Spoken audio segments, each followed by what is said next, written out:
Assalamu alaikum, ladies and gentlemen. Thanks for having me today at CyberSec 2025 at Speaker. Today, we are gonna dive into a hot topic. There are less sources out of there. Also, there are less tutorials, write up, and reports. It's about mobile ransomware, mobile ransom locker. So, if you try to Google um, Windows ransomware, Linux ransomware, or OS X ransomware, you may find a dozen of talks, write up, and tutorial. But if you jump into a mobile sites, maybe we don't find some interesting topic out of there. So I have decided to make a great case study and presenting into semi conferences, teach events to share the knowledge with the pupil and security community to how to conduct the analysis of mobile ransomware because may you know analyzing mobile malware is a very different. They have a big different than Windows malware or OS X or Linux malware. So there are less sources. We have a tools, but we have a limited tools and we have a limited resources. And maybe there are, you will find some reporters and talkers and how to analyze it, but it's outdated because attackers always try to adapt new technique to bypasses security vendors, EDR, NDR, and so on. So, and we have to have our methodology and our technique, and tricks to conducting analysis more effectively. So, it's a brief introduction about me. I'm Dior Sadi Ali. I'm a Kurdish Iraqi security researcher. So I have 11 years of experience in the cybersecurity field, both sides, and also I have contributed Mitre framework by two techniques, and also I have my own two CVEs. Also, I have hosted at speaker at dozen of local tech events and international conferences such as Arab cybersecurity conferences and DeepSec in Vienna. So our table of content is limited today because we are fighting with time. I have only 30 minutes to presenting my case study and knowledge with community. So first of all, we have to talk about mobile architecture and component, also mobile ransomware component, also mobile malware infection chain, and in demo analysis that contains simulating, dynamic, automated, and static analysis. Um, so first of all, we will try to define what is mobile architecture are. Mobile architecture is a refer or stand for the design of the structure of mobile application or mobile by itself, how they work, how they look, and how they perform. So architecture available out of there in building cars, our human being. Okay, so Android mobile architecture is divided into applications, application framework, and libraries, and also the kernel side. Actually, the Android is run on Linux kernel. Okay, so in application, we in Windows operating system we have a user space. Okay, you have a user space that a normal application are run like a calculator, Paint, Notepad, each okay calendars and keyboards, OSK, and so on. In Android devices, you have the same. You have a home, dealer, SMS, MMS, and calendars, and cameras, browser, calculator, and contact list, and so on. And in application framework, we have an activity manager, location manager, service manager, resource manager, and content provider. And in Windows, actually, we have a libraries. We have a APIs, we have a DLL libraries, and also in a Android operating system, we have it all also, like a Surface Manager, SGL, SSL, SQLite, and so on. And also, of the kernel side, you can understand the kernel side of the Android devices, like a driver surface that contain a display drivers, camera drivers, Bluetooth driver. Also in Windows we have a drivers. We have a driver, specific driver for USB port, for cameras, for Wi-Fi. So the Linux kernel, so the kernel side of Android devices contain these drivers. So any operating system without those drivers, it cannot perform their own action actually, because how they will make this USB port work without the drivers? Okay. Also, for mobile application component, we have activities, we have services, and we have content providers and broadcast receivers. So in activities, we have UI screens, and we have different apps, and also the activities, you can imagine this screen on your mobile devices that was actually is run. Okay, you open the Facebook app, the UI screen will pop up and you'll use this application, so you can understand the activities by this way. Also we have services. Mostly services will run in background, not only in Android, in a Linux, in a Mac, in a Windows. Service mostly work in background, not or in a foreground.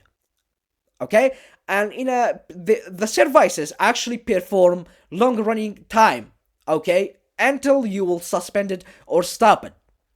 And also services, as you know, they have no user interface like a normal application, calculator, notepads. They have a user interface, they have activities, you can understand like this. They have a UI, they are responsive, they are working based on the UI, graphical user interface. But actually services run in background, performing runtime operation, and also they have no interface, they are just working in background.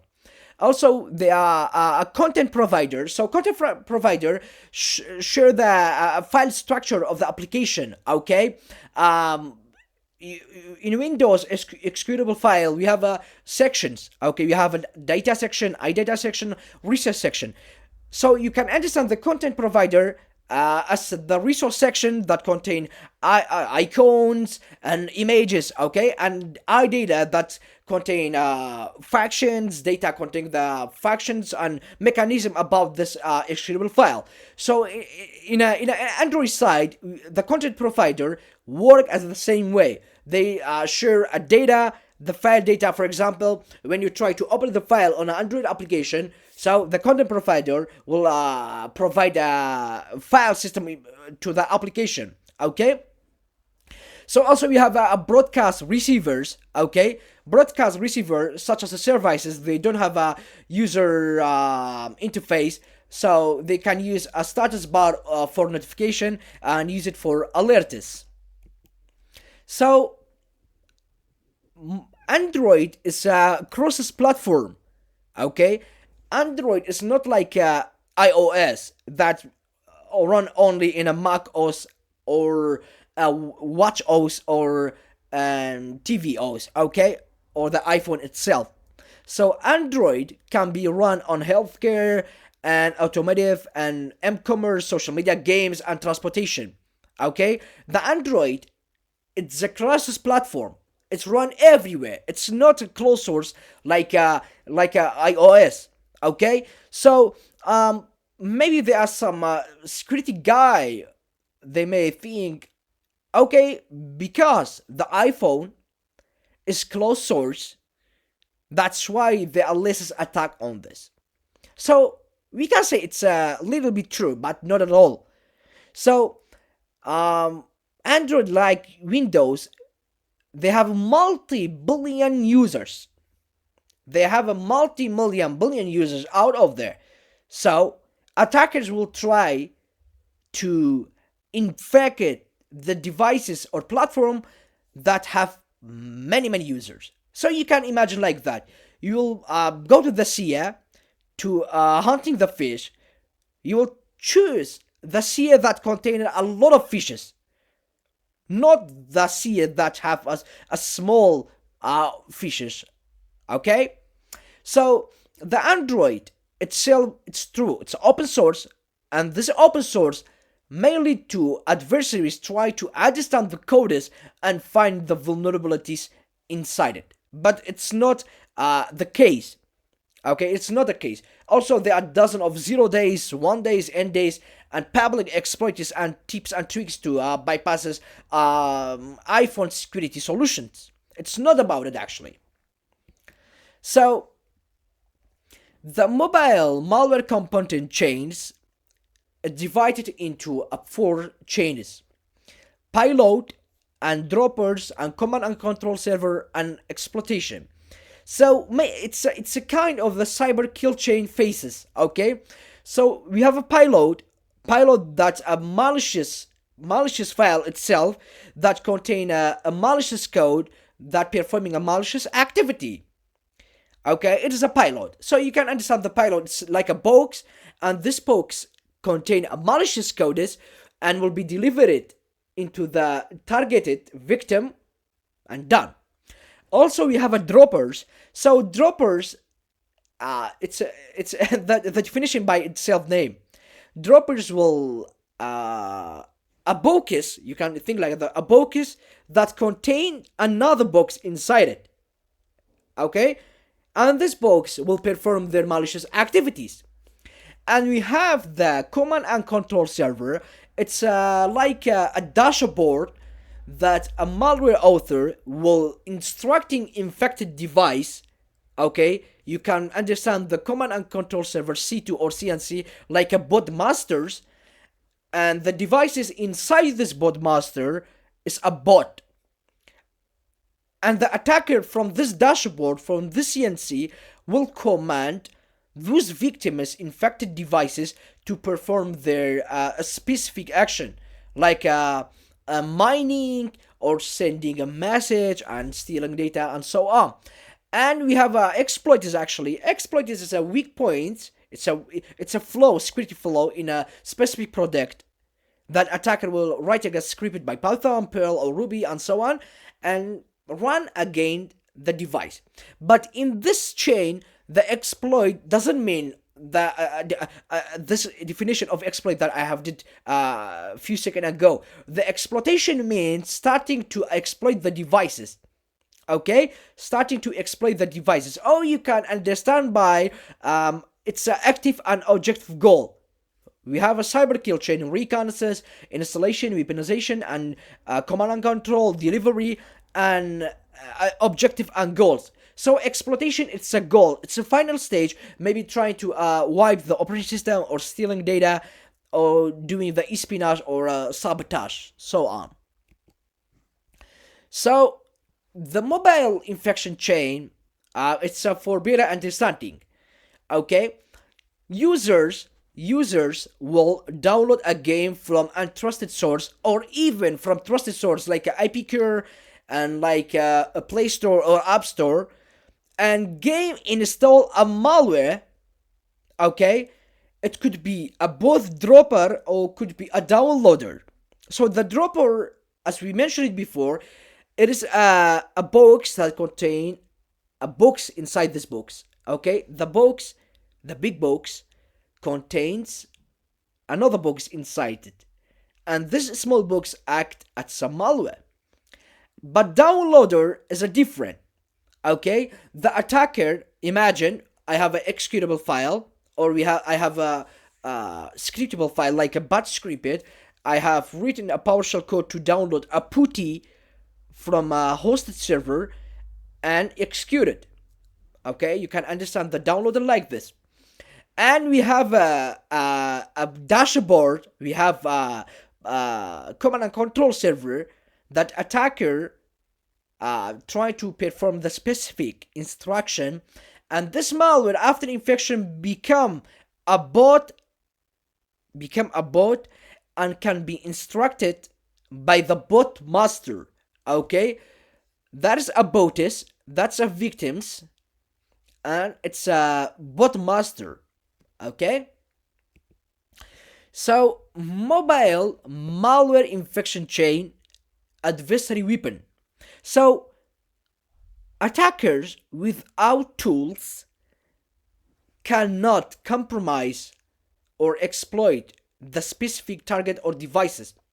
So I have divided adversary weapon into 4 chains: public tools like remote access Trojan that's available on GitHub and or internet, and leaked source code. That our example is from leaked malware source code. And also we have a ND exploit. This ND exploit, it's a vulnerabilities on specific devices or product. It's a vendors released a patch, but it doesn't update it by a user. Okay, and we have a one-day exploit. One-day exploit is a type of the vulnerability or security flow from a specific platform or product. The vendor may know about it but doesn't release a patch about it. Okay. Oh, we have a zero-day exploit. It's a type of the exploit or security flows that are known by vendors and users. Okay. So what is the locker? So actually locker is a mobile malware. It's a mobile malware that lock your device and make it inaccessible by you. Okay, so you cannot access it. They are just a screen like this and text box with a button and ask for decryption key to be able using your device. Okay, it's a locker. Locker is a type of the malware that lock your device and access or ask specific key or decryption key or unlock key to using your device again. It's a locker. So there are maybe some misunderstanding about a locker. Actually, locker is not a ransom. It's not a ransomware. Locker is a different malware by itself. But because it have some functionality that ransom have, the antivirus vendors or security solution products name it as ransom locker. But actually locker is not a ransom. It's just a malware that locking your device and ask for a specific key to unlocking your device and be able to use it. So ransomware actually have 4 main components. One of them lock the device, require the key to unlock, and make the device is inaccessible and require the payment. So in a locker malware, we have some of them, like it lock your device and request or ask the key to unlock it and make it the device inaccessible, and sometimes not at all ask for payment regarding to the decryption key. Okay, that's it. That's a definition of the locker. Locker is not a ransomware by itself. It's a just different type of malware, but have some component that ransomware have. Okay. So, some malpermission, it stands for the malicious permission that locker have, like receive boot completed its user for persistence and set wallpaper to change a wallpaper of the infected device, access the Wi-Fi state to indicate that infected device is online or offline, and access the location, write external storage to drop it or use it for persistence, and read calls and write calls, record audio and write storage, and so on. Okay, and we have some overview of a locker sample. Okay, it's about the sample that we will analyze today. So it have a main activity, have a permission, and have a package, and have a SDK for version 8 to 21, and also our behavior analysis. Okay, get some services, executable OS command, and starting services. So when we're trying to analyze it dynamically, you will understand what that means. So we have a services, okay, and receivers, and that's all, okay. We have a main activity, we have a permission, we have a package, and we have a SDK, and we have a receiver and services and behavior patterns during executing the payload in our device. So first of all, we have the manifest. The manifest actually contained valuable information like a package names that permission locker usually use, and service name, receiver name, and so on.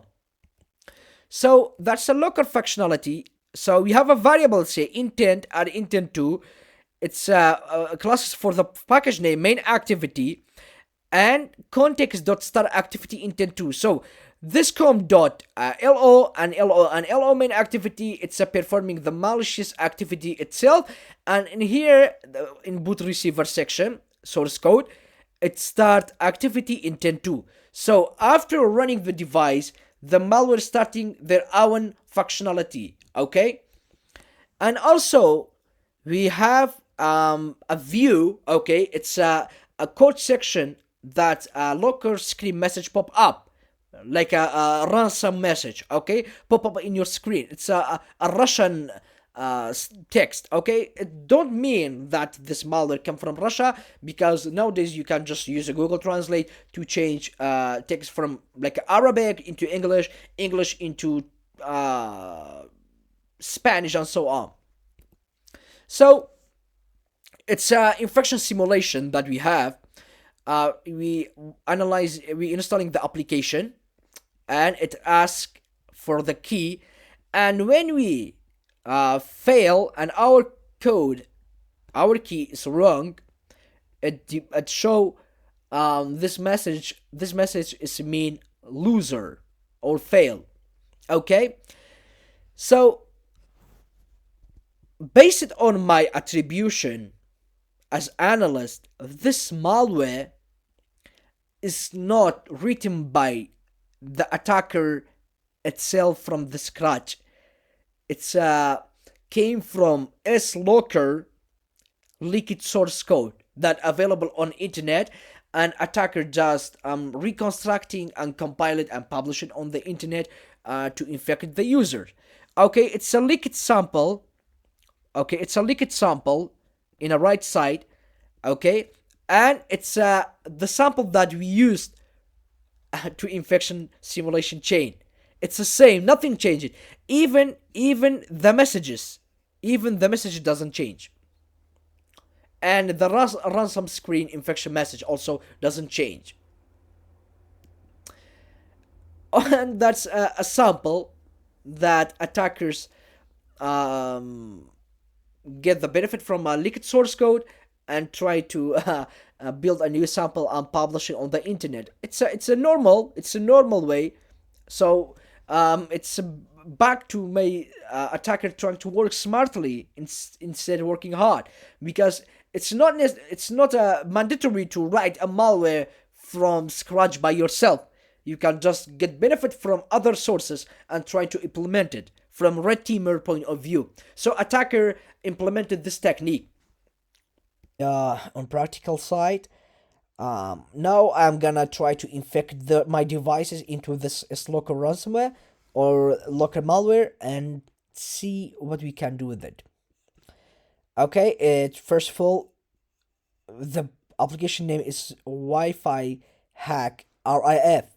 So nowadays, most adults or people interested to hacking a Wi-Fi and access into the free internet. So sometimes attacker try to make an application that don't have any functionality in background, but have some beautiful UI and interface that attract a victim to download the application and use, then it will be infected actually. So trying to continue, okay, and now our devices has been infected. Even if you try to back to home, we are not able. So I have decided to use online decompiler, so you can just dive into decompiler.com and upload your application and start analyzing. So let's start, go to sources, and our object name as available in manifest. So we have some codes out of there with receiver, config, and log service and main activity, also our Java. But log service is a most interesting one. Why? So why main activity is not interested? So because our device is locked, and we have the service name, and it's a collab like a rabbit. Okay, you say, "Oh, I am here. Come on, pay attention me." Okay, let's open it. So, in here we have import toast. So the toast one, it's a very interesting, because when we infect this device, we saw a toast message rapidly came and gone. Okay, and we have edit box. Okay, and we have this edit box here, and we have a button. Also, we have a button here, and we have a checkbox. Also, we have a checkbox here, and there's a toast message that available from here. Okay, so regarding to malware analysis chain, you don't need to be expert on Java, C++, and assembly. You just need to understand the code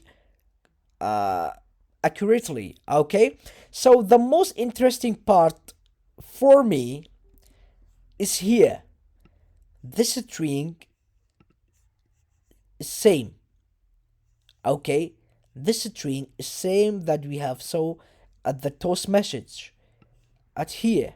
Okay, and if we try to scroll down, there are a hard-coded lines. It's like a great cake for us. It mentioned if this edit text, okay, if this box equals to 86515, remove view. So let us search of view. Okay, copy and search for view. So log service have a view. Okay, and also this encryption, so this message lock screen have the view. So this code say if the decryption key or if the text box is equal to 86515, remove this screen pop up and make the device usable. If not, show this message. So let's try 1, 2, 3. Okay, the same message here. But if we try to insert the correct key or this one and click OK, so the screen is removed. This locker message will be removed, also removed actually, and we can use our device and install the malware. And even if we restart our devices again and try to turn it on, so there are no infection anymore because we are using a real decryption key and the locker message box screen that remove it. So again, if our password is equal to 86515, this screen will be removed. And if not, this dummy message will be pop up.